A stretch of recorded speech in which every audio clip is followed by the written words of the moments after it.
Hello, you're listening to E-Bible Fellowship's new open form excerpts, and now we present the following excerpt. Welcome to our question and answer program. Please go ahead with your call. Hey, Chris, can you please read Hebrews 7, verse 10?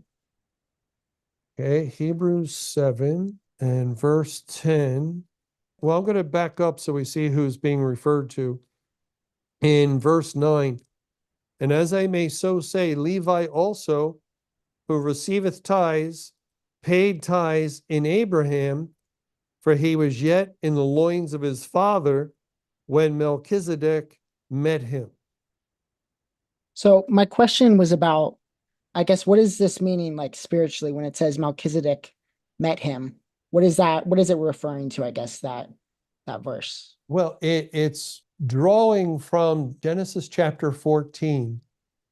That's the chapter where Lot and the people of Sodom were taken captive.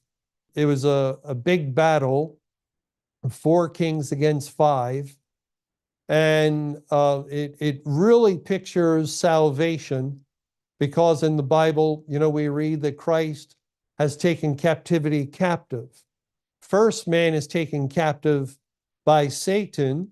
We're captive to sin and to Satan. And then Jesus comes and delivers his people. So he takes captivity captive to himself, where we become servants of the Lord.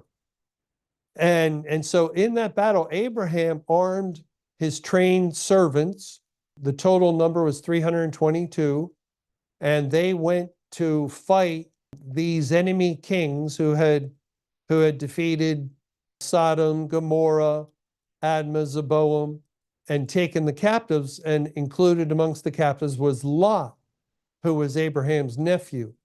And Abraham and his servants won, they were victorious, and they delivered all the captives.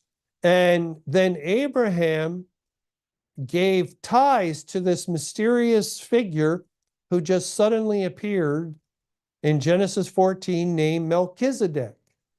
And so Abraham, that's what is being said here. Levi also, Levi the priests and the Levites would come from the tribe of Levi. So the high priest, like Aaron, was of Levi, and the high priest would receive tithes of the people. The priest would receive tithes of the people of Israel.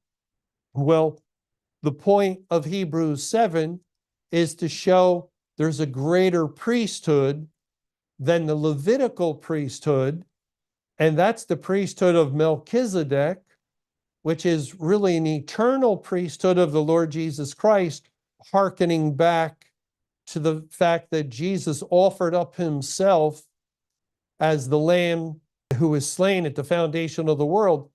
Just, we understand when Christ went to the cross, it's been pointed out, well, Jesus offered himself, so he performed the role of high priest as well as lamb, sacrificial lamb. Likewise, at the foundation of the world, in offering himself, he performed the role of a high priest, but not a Levitical priest. This Melchizedek, whose name means King of Salem or King of Peace, Christ is our peace, the Bible tells us.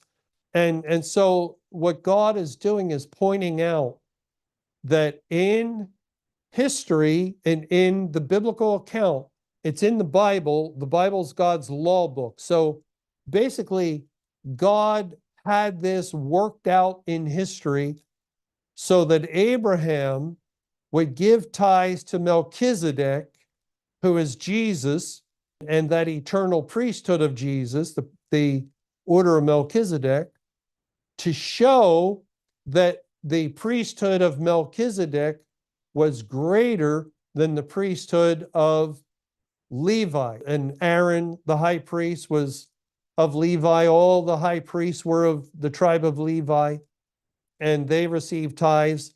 But Levi himself, from whom all the earthly high priests, or all the priests came from, was in the loins of Abraham when Abraham gave tithes to Melchizedek. And then God, he declares that you give tithes to the greater, that not to the lesser. And so since Abraham gave tithes to Melchizedek, the priesthood of Melchizedek is the greater priesthood, legitimate priesthood. The reason this is so important that God had Melchizedek appear in history is so it would be according to law. It would, God does everything according to law. If there were no record of the priesthood of Melchizedek, if he didn't show up in Genesis 14, well, God could say, well, Jesus is of the priesthood of Melchizedek, but there would be no biblical precedent.